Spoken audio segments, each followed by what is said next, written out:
Hello friends, welcome to my channel Champa village recipe. আমি আশা করছি আমার পুরো ইউটিউব ফ্যামিলি আপনারা সবাই ভালো আছেন। আমরাও খুব ভালো আছি। আজকে একটি মজাদার রেসিপি নিয়ে চলে এসেছি। আপনাদের ভিডিওটি ভালো লাগলে চ্যানেলটিকে সাবস্ক্রাইব করবেন, পাশে থাকা বেল আইকনটিকেও প্রেস করে রাখবেন, যাতে নতুন কোনো ভিডিও আপলোড করলে নোটিফিকেশানটি সবার আগে আপনার কাছে পৌঁছে যায়। ভিডিও ভালো লাগলে, রেসিপি ভালো লাগলে একটি লাইক ও কমেন্ট করতে ভুলবেন না। আসুন তাহলে আমরা এবার কিচেনে যাই, রেসিপিটি শুরু করি। এখানে আমি কিছু খই নিয়েছি। আপনারা হয়তো দেখতেই পাচ্ছেন খই। এই খই দিয়েই আমি একটি অন্য রকমের রেসিপি শেয়ার করব। আপনারা কেউ স্কিপ করবেন না, পুরো ভিডিওটি দেখুন।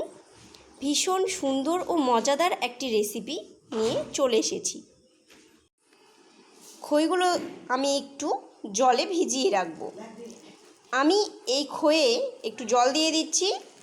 খইটাকে আমি 20 থেকে 25 মিনিট ভিজিয়ে রাখবো। আমি এটাকে ঢাকা দিয়ে দিলাম।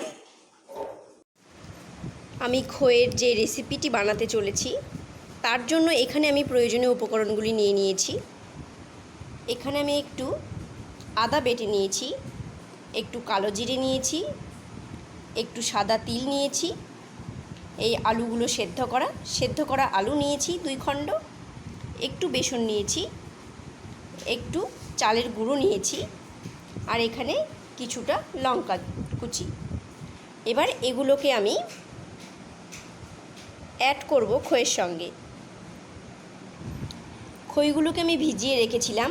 20 মিনিট পরে খই এরকম হয়েছে। আমি কিন্তু প্রত্যেকটি রান্না করার আগেই ভালো করে হাত সাবান বা হ্যান্ড ওয়াশ দিয়ে ধুয়ে নিই।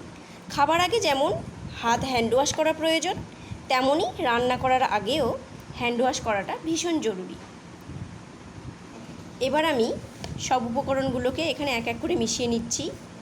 কালো জিরে, তিল, আলুগুলো, একটু আদা, কাঁচা লঙ্কা। এবার আমি বেসন ও চালের গুঁড়োগুলো দিয়ে চালের গুঁড়োটাকেও দিয়ে দিলাম।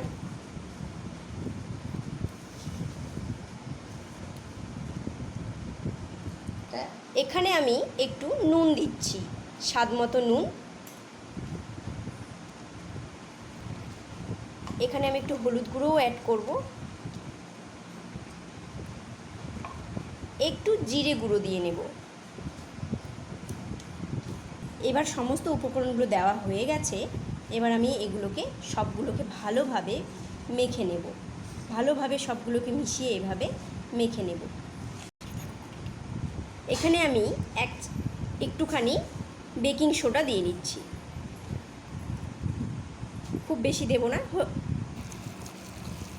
সব উপকরণগুলো দিয়ে বেশ ভালোভাবেই মেখে নিতে হবে, যেন সব উপকরণ ভালোভাবে মিশে যায়।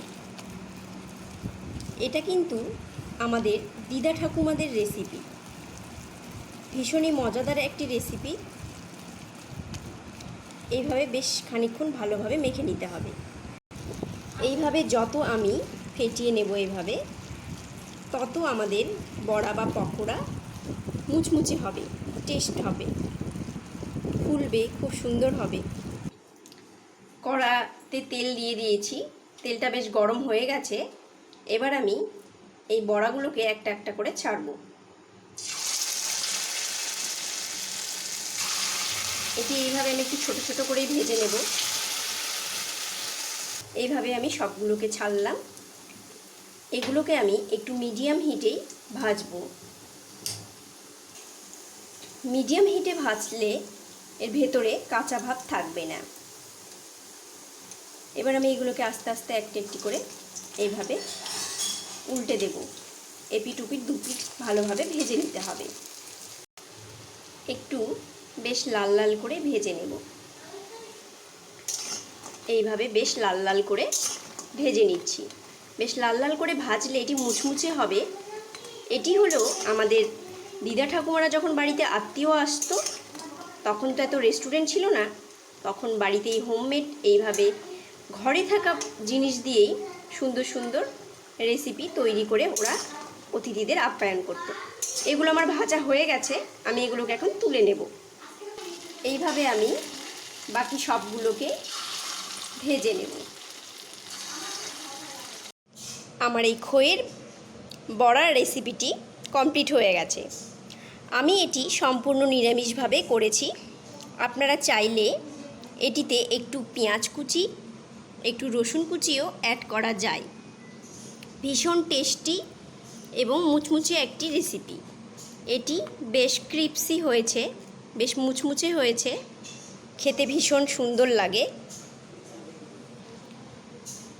Thanks for watching my video. আপনারা সবাই ভালো থাকবেন, সুস্থ থাকবেন ও আনন্দে থাকবেন। আবার দেখা হবে অন্য কোনো রেসিপির সঙ্গে। ততক্ষণের জন্য বাই।